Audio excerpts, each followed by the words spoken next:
Hey, I'm Ben Silverio. And I'm Erin, Cline. And I'm Ansel Birch, your host in post. And it's time to party! Pew, pew, pew. We are not doctors and we don't give medical advice. Please drink responsibly. Hello, everybody. Welcome back to this, our third episode, the edutainment section. As you have probably guessed, and as I have told you in the other episodes before this, there will be a dip in quality coming up in this episode. We recorded these out of order, and one of us, me, had a really bad mic at the time, and so our quality suffered. But our content is still awesome. We hope that you enjoy this. This is our edutainment section, and we will be experiencing this drop in quality in 3, 2, 1. Welcome back, everybody. It's time for the Let Us Edutain You section. You might learn something while being entertained. Guess what? You're gonna learn something. Whether you want to or not. I took a lot of notes. You took a lot of notes? I took like a page and a half of notes. Oh, wow. I'll start. We'll start with mine. Yeah, let's start with yours. All right. So, in case you didn't listen to the other two episodes and you're just joining us for edutainment, thanks. Thanks for joining us. We're talking about Bill and Ted 2 Bogus Journey. Again, I don't know why you're only joining us for edutainment, but I appreciate you as a person and the choices that you're making. You're definitely Erin's kind of person if you just join us for this. Absolutely. If you're like, you know what I want to listen to first? Edutainment. Like, you made a great choice. We could be friends. All right. So the way that the edutainment section works is that we each pick a piece of technology or something that we want to learn more about while we're watching the movie, and then we do a shallow dive, not a deep dive, not an Olympic diving pool, not at all. This is a kiddie pool dive. We're just like, let's wade in. It's hot. Yeah. Let's just like cool off a little in this edutainment section. I can barely swim to begin with, so diving is not advised. I mean, I can float. I can, Okay. I'm not going to die in water, My husband can't swim at all. He doesn't even know how to tread water, so he would die in water. So you've got to one up on somebody. I know, right? We met, and I was like, I used to be like a states level swimming champion, and my husband can't swim. Wow. Opposites attract. I refuse to teach him. Nah, you're on your own, bro. Well, I was like, it comes so naturally to me when we were dating. I was like, I don't want to try to teach you how to do this and have you be like, wow, I hate your personality when you're trying to teach me how to do this thing. And I was like, I don't want to try to teach you how to do this and have you be really awful at it and be like, I can't date this person anymore. So now that we're married, like, I guess maybe I could be like, all right, well, it's time for you to learn. But yeah, it's not that uncommon to not know how to swim. So yeah. I just did not know that you were not a swimmer. Nah, not really. I'm more of a lazy river kind of guy. Oh, perfect. We can go down a lazy river of edutainment. And just float Full along. circle. Right? Exactly. Just hop in this inner tube, step into our river of edutainment, and float along down. I love where this is going. Fantastic. All right. Well, the place that we're going for mine, obviously, we're going to talk about phone booths. Wow. I did not think you were going to go there. That's awesome. Really? Oh, yeah. man. But also, I thought that you saw the first movie, so I figured that would have been associated with that, but... Exactly. I also thought I had seen the first movie, so, it was a learning experience for all of us. I've never seen the first one, as we talked about in the last two episodes. What's up, edutainment people, if you didn't know that either? I've never seen the first Bill and Ted. So yeah, I wrote down, I was like, I don't really understand how these mechanics work for the time travel, because I don't really understand what's going on with the phone booth, but the phone booth obviously got my attention because I don't really understand what's happening with it. And so I was like, well, I don't know what's happening in Bill and Ted phone booths, so I'm going to look up what happened in real world phone booths, because I have lots of questions. So here's a fun fact. When do you think give me a year. What year do you think the first phone booth appeared? Man, so, God, I feel like I should know when, like, what's his name? Alexander Graham Bell, made his phone. It had to have been, like, I don't know, 50 to 100 years after that? So, I don't know. I'm gonna guess 1910. 1881. I'm sorry, what? Way older than I thought it was. I was like, yeah, it's gotta be like the very like Mary Poppins time, right at the beginning of the 20th century. Incorrect. No, 1881 was the first one that was installed. the first telephone booth, so like an enclosed booth, Alexander Graham Bell, was 1876. So that makes sense. It's only like 5 years later. Like they're like, here's a telephone, let's make it easily acceptable or easily accessible. So the first one is installed in Berlin. The way that the telephone booth worked until the coin-operated one was that you had to buy a paper ticket at like a convenience store, and then you exchange that in order to like talk for a couple of minutes. So it seems like a super weird system for people who have like ever used a phone now in like the current days. That was January 12th, 1881, and then they switched over to coin operated in 1899. The first coin operated one was invented by an American named William Gray in 1889. Only 8 years after the first one was introduced, people were like, these tickets, they're not working. We have got to do something else here. Let's figure out how to use all these coins. And so they switched over to coin operated ones. London, you're closer with that one. London didn't get their first phone boxes, which is weird because you think of London as a place that has a lot of phone boxes. Like it's part of British culture, especially obviously with Doctor Who, and like the visual of it is very British. People think of like, ooh, a blue phone box. Okay, I know what this is. They didn't get them until 1903. So like well after paper tickets were already gone. It was 22 years after a phone booth was introduced into Berlin that London finally got one, which I think kind of like makes sense too when you think about the fact that they installed them and started later with phone boxes, and they're still everywhere. Britain's one of the only countries that still like has a lot of phone booths, and it's because it's written into their laws that if you remove a phone booth, there has to be another one within 400 walking meters, and that's still a thing that they do today, which is bizarre. Yeah. It's super, super weird.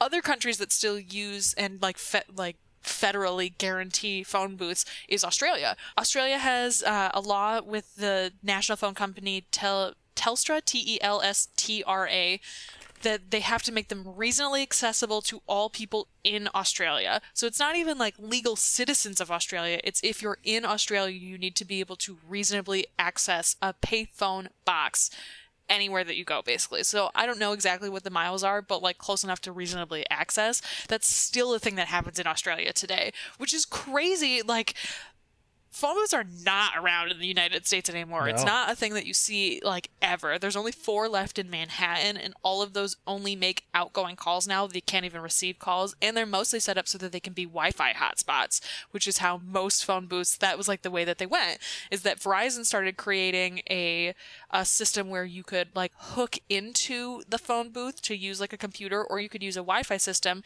and eventually that morphed into their EVOD service where you can like get Wi-Fi more generally accessible. So it's interesting to think that a phone booth started that wave towards public Wi-Fi too. It's a constantly evolving technology that you don't think of as an evolving technology. You're just like, oh, I don't need a phone booth. We don't have to think about these anymore. But they contributed to the rise of public Wi-Fi because people understood that having them around and accessible was really important, which I just find fascinating. Like the decline of payphones started in the United States in the 1970s. They started to like pull away from having closed phone booths. So by the time you get to Bill and Ted in the late 80s and early 90s, phone booths really aren't even that common in the United States anymore. Like they're really only found in like gas stations and in a place that you like need to be inside of a phone booth, because they started to switch to kiosk versions. Like you still see those now. In fact, they're purposely still around in the United States because they want people to be able to use them for emergencies. And so often in airports and hotels, you can still find a pay phone, but not like a payphone telephone box. Yeah. So it's interesting to me that they chose a phone booth, a piece of technology that had already started to fade, in order to use it as this like piece of time travel technology. It kind of feels like the DeLorean almost, where it's like, here's this thing that feels really cool and futuristic if you look at it like totally removed from our cultural history, but at these moments that these movies were made, they had already started to become defunct pieces of technology. So I find it really interesting that they like pushed these things together.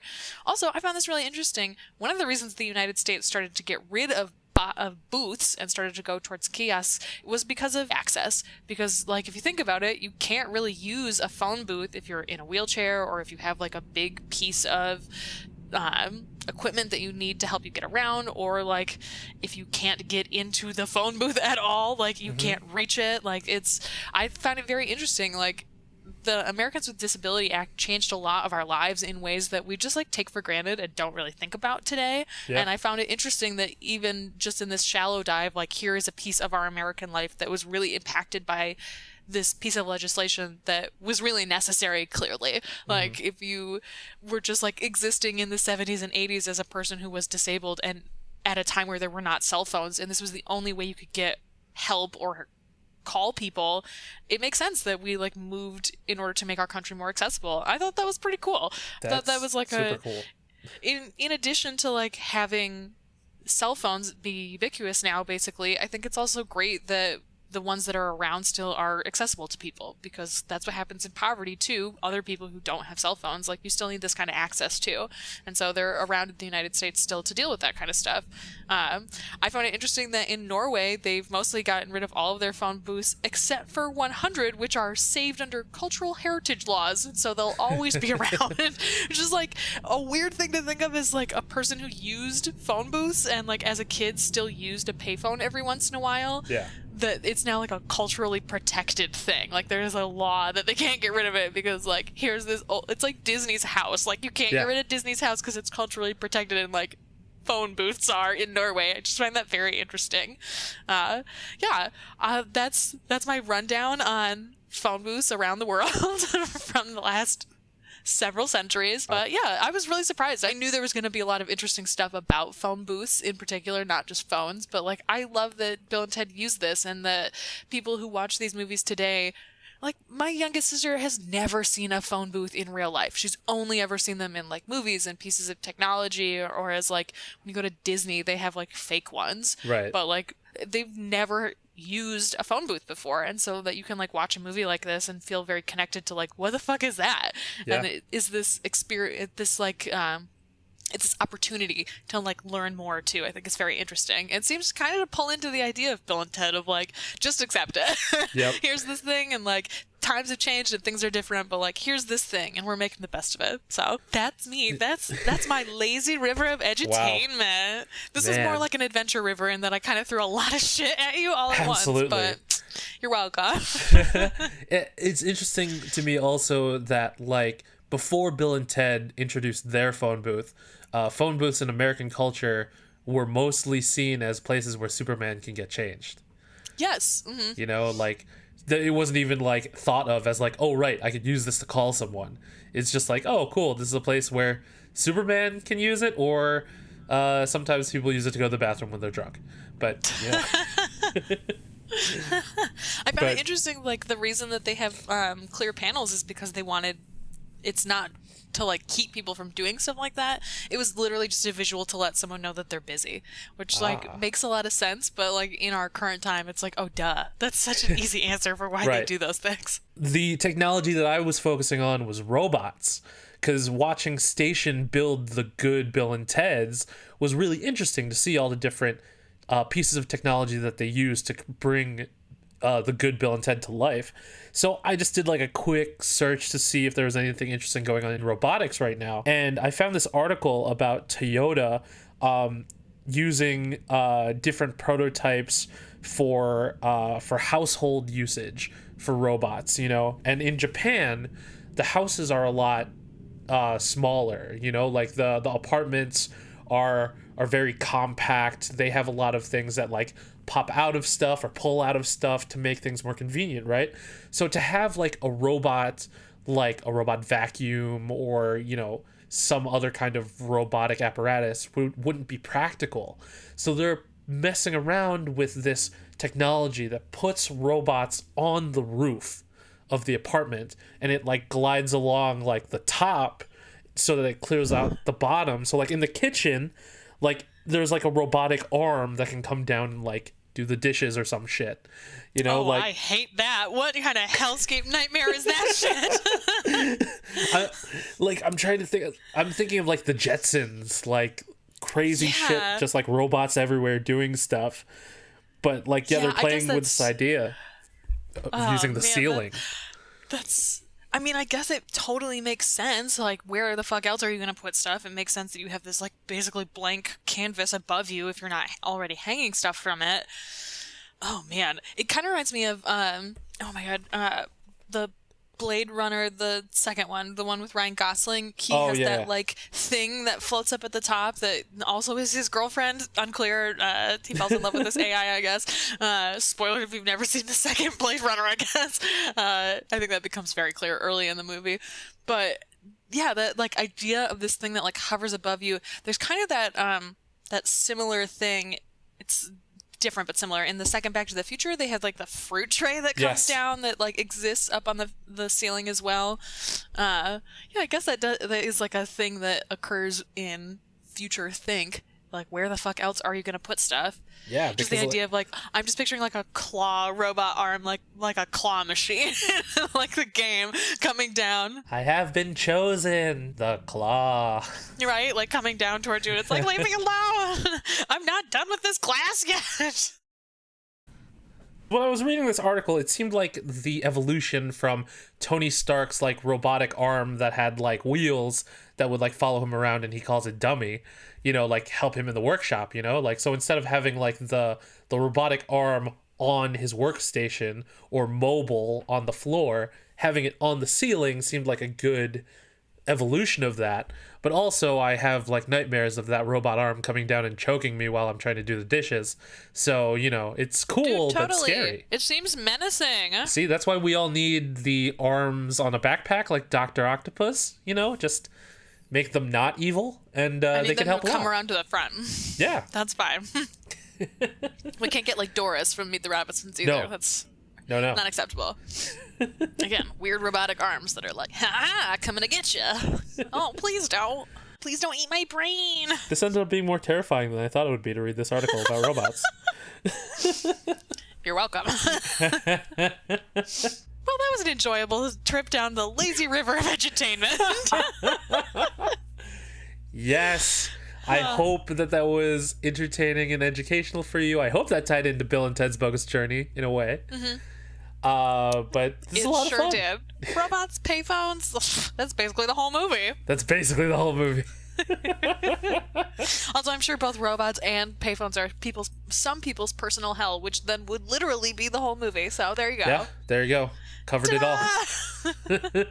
All we need is George Carlin, and we'd be set.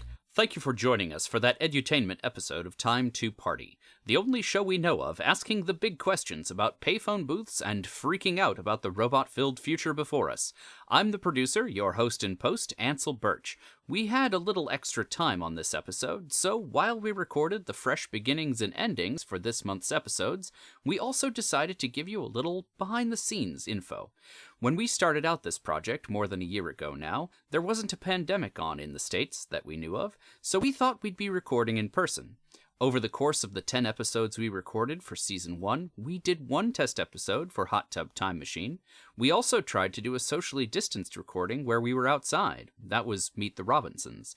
Neither of those ended up being up to our standards or weren't quite yet in the right form. Those are going to be bonus episodes at the end of the season. As a result, we started doing digitally recorded episodes over the internet. It took some trial and error, but we figured it out. So, you can hear us learning how to do it over the breadth of the season. So that's a little about the recording side of things. Ben and Erin, how do you prepare for the recordings? That's a really good question. Well, initially, when we had first come up with this, the idea was to get really drunk and really high while watching the movie. And as you'll hear throughout this season, we scrapped that pretty quickly. Mm-hmm. I mean, which of the early recordings was I just like so drunk and just laughing? Hot Tub Time Machine. Hot Tub Time Machine. Hot Tub Time Machine. Ansel and I both were like, we know. We got the answer ready to go. Yes. Well, we were sober. Yeah, exactly, because we weren't drinking. So, yeah, we realized that wasn't a great idea.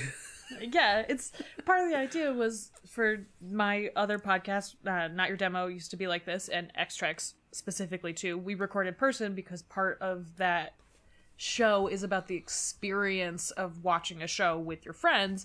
Whereas with this one, we found that we didn't really need that to watch them all together and then record immediately afterwards. I feel like it actually helped a lot to be able to watch them on our own time and like write down our own notes and be able to come and be like prepared for the structured conversation, which like isn't how we envisioned the show being, but has worked really well. I feel like we really benefited from having to figure it out, to like to completely change our plans for how we were going to do this. I feel like we, like Ansel said, we really grew and we like really learned how to make this show our own.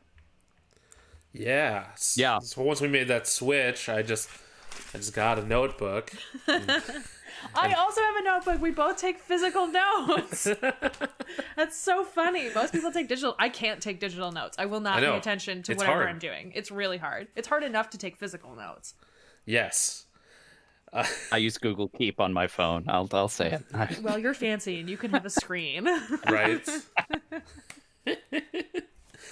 Yeah, like I even keep tally of how many times my rules come up, like while I'm watching the movie. That's smart. Like, I appreciate that you have a tendency to watch the movie more than once too. I do. Yes, often I will watch it twice just to get all my thoughts in order, and it was more of an accident with Palm Springs, because I just loved it so much that I wanted to watch it again. Nice. But I have definitely watched a number of these more than once. I do not. I only watch them once. I'm one of those people who's like, if I watch this twice, I'll be bored with it, and then I won't want to talk about it. So it's like, I watch it once, I take my notes, and then I'm like ready for the conversation. That's fair. That's fair. Keeping all the good stuff for the recording. Yeah, I also do. I take my notes beforehand. I only watch it once, but I don't do my edutainment segment until the day that we record, and then I spend like a dedicated hour before our recording session where I do all of my research for. I find that it helps me keep better track of what I want to do, and sometimes like it also, by the time constraints I give myself, helps me not write 8 pages of notes, because I already like have the longest segment by far every single time. So I find that doing it beforehand helps a lot, that it will keep my notes down and hopefully keep my segment length down a little bit. I feel like it probably also legitimately like keeps you more excited about it too. Yeah. Like you always come in super jazzed. Yeah, I like get to start the process of like getting ready to talk about it and starting my like creative thought process about what I want to talk about beforehand, because I need that. That's like with Extracts and NYD, we also take like 15 to sometimes even an hour before a recording and like get our energy levels up and start talking about other stuff to get like jazzed and ready to go. So I found that the edutainment prep right before we record has helped me in that like ramp up process too. Trying to think what I can add about edutainment, because like when we say shallow dive, I really take a shallow dive into a lot of these things, because I'm sure This was the episode where we said that the first time. Yeah, it was really. Oh. Yeah, this is the one where you're like realizing it. Hilarious. See, it all comes full circle. Full circle. I heard you realizing it, and I was like, oh. Oh. Listen, I couldn't swim for a long point in my life, and then the shallow end was all I had. So Fair enough. You're not going to cause bodily injury to yourself by yeeting yourself into something that that's unprepared to catch you. Man, I wish little me knew that when I was in the Philippines and I jumped in a hot spring. Ooh. Why did you do that? It looked fun. Everyone was having fun, and it didn't look deep. Oh, no. Oh, no. Like 2 of my uncles had to jump in after me. Oh, my God, Ben. Stuff happens, you know? I'll do you one better. In Canada, in the middle of a Boy Scout trip to the boundary waters, we all decided to jump off of a cliff. And you know that thing where your mom says, if all your friends jumped off a cliff, would you? The answer apparently is yes. Yes, the answer is always yes. The answer is definitely yes.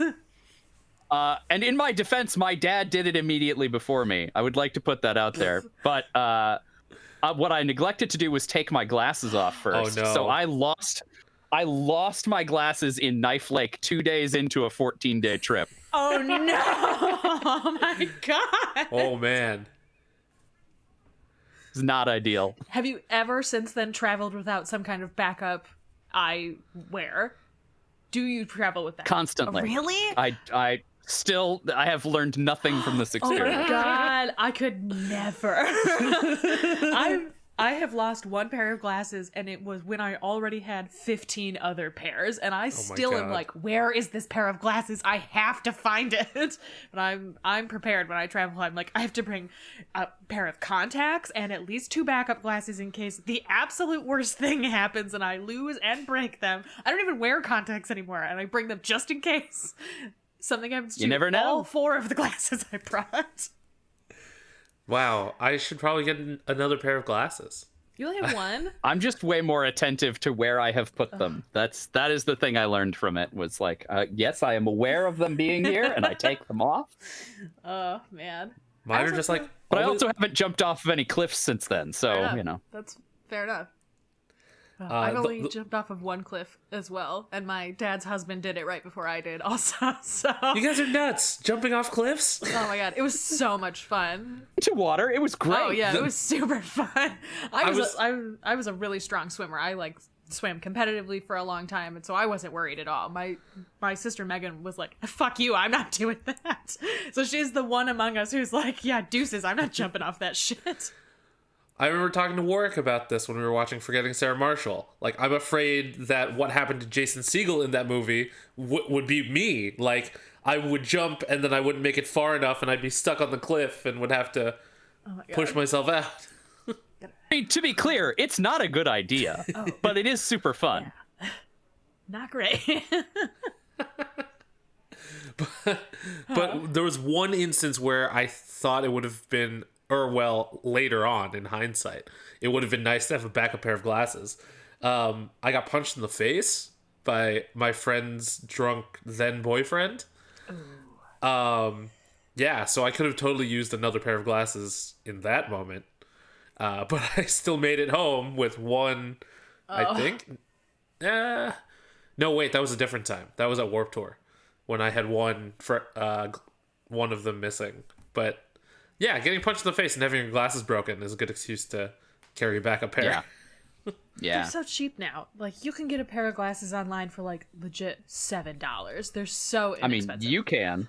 Well, fair. I mean, I have a pretty bad astigmatism. It's all about where you buy it from. Like, if you go to like Zlul or Zany or iBuyDirect, like, you can find really cheap glass. Like, these only cost me $9 with the lenses. Wow.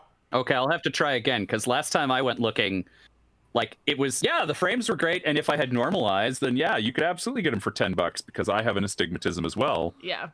It's always, oh, but for you, 200. Oh, yeah. No, I've been able to find some pretty good deals, even with... I have, like, a medium astigmatism, and it's worse in one eye than the other, so I think that also helps, that one of them is a little more normal. Might be able to find some good ones. Yeah. Yeah, I'll have to look again, because, man, I got burned a couple of years ago, and I was like, well, never again will I think it applies to me. Yeah, I would try...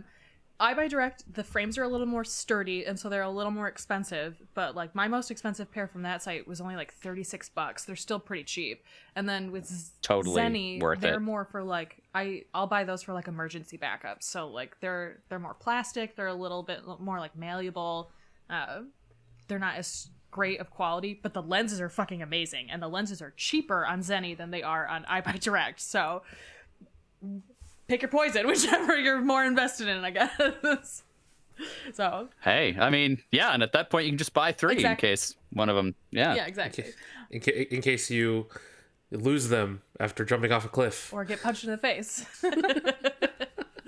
Oh.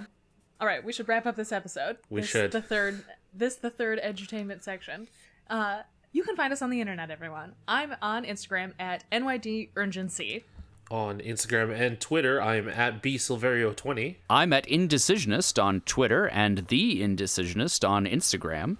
Special thanks to April Moralba for our podcast art, and to Marlon Longett of Marlon the Shakes for our amazing music. You can interact with us on the internet using the hashtag #2party. That's time, the number 2 party. And party people, as this episode comes to an end, we want to leave you with the immortal words of our saviors, Bill and Ted. Be excellent to each other. And party on, dudes.